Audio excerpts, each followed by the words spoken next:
ladies and gentlemen. Welcome back to another ride along with me, Miss Moto Teach. Glad to have you along today. So, what I want to talk to you guys about today is a little thing that is happening in my world called back to school. And maybe it's happening with you guys too in different aspects. You're a teacher going back. You have kids that are supposed to go back. You have no connection to this at all except for watching me. That's fine. That's okay. It's all good. All good. But I wanted to kind of talk up today about, as a teacher, what is it like when it's time to go back to school? And yeah, baby, yeah, you do that, Wave. You do that. Woo. Anyway, it's pretty out here. I'm going up a road. I don't know where it leads. We're going to find out. But yeah, what is it like being a teacher getting ready to go back to school? Well, normally, because everybody knows this time isn't normal. Normally, what actually would happen is this. So, I'm gonna address this right now. Just because, so I'm concentrating because there's a lot of cars on the road right now. So normally during the summer, my summer looks like this. So last day of school comes, that week, maybe two, I don't do a darn thing.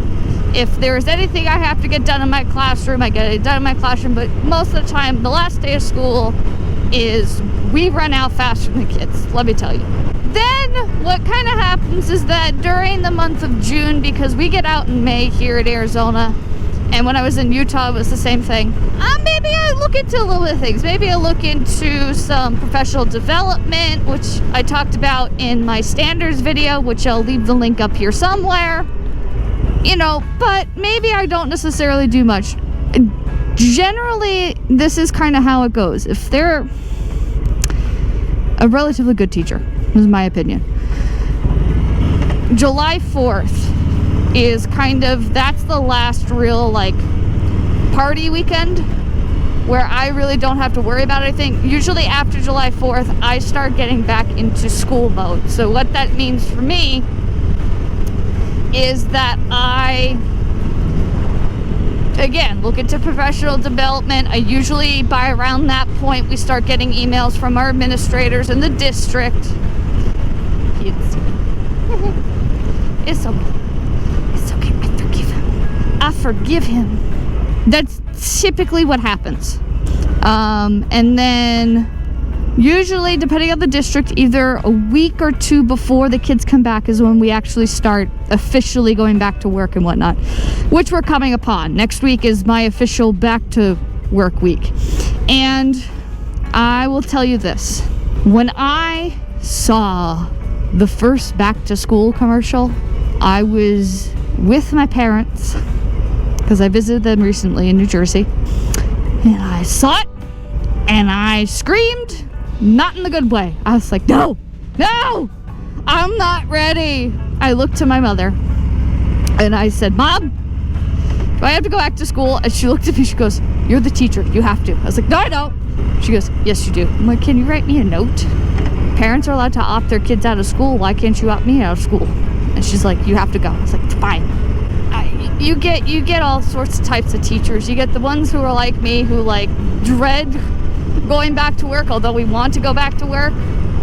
You get the ones who really want to go back to work because they've been doing everything, they haven't stopped. And then you get some teachers who are like, screw it, I don't want to do anything. Now, please don't get this twisted. I am very, very grateful that I am going back to work. Now, with my district, I am one of those school districts where we do not get paid during the summer months. Kind of in a sense, we get a check at the end of the year that's supposed to cover us. Not every school district is like that. Everybody's different. So what does back to school usually entail? Well, again, several things. Professional development. There's usually a theme that either the district or the school tells us we need to focus on. And these themes can vary. But some general ones is social emotional behavior. Something called a learner-centered problem, which is called an LCP, which is, let's say on a specific standardized test, we are noticing that across the board, the students are not doing so hot in reading and deciphering informational text.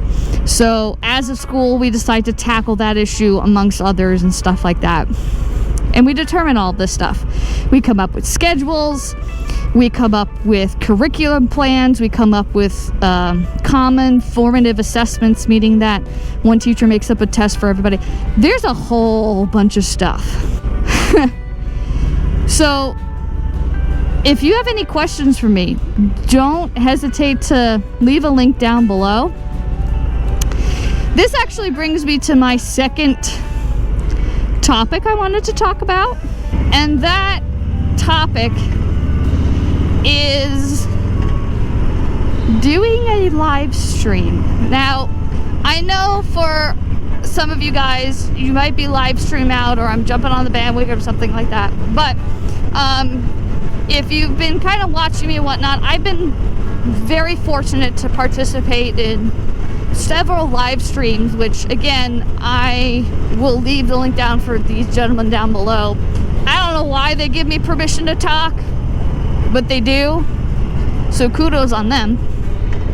It kind of got me interested to wanting to do my own. But here's the spin.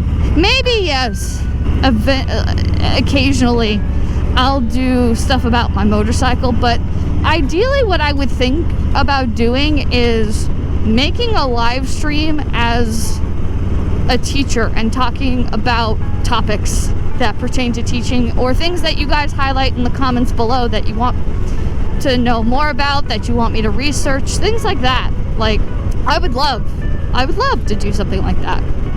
So let me know, would you want to watch that? Would you be interested in live streaming with a teacher? Like I said, leave me in the comments below, let me know. I don't know where I am. I was gonna sing, if you don't know where I am, clap your hands, but I can't, because I'll lose control of the bike, and I don't want to do that.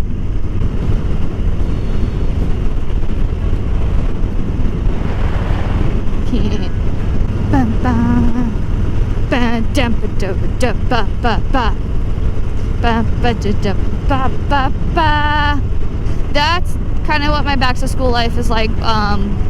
As soon as actually I'm done writing today, I am taking a course so I could become a Google Classroom certified teacher.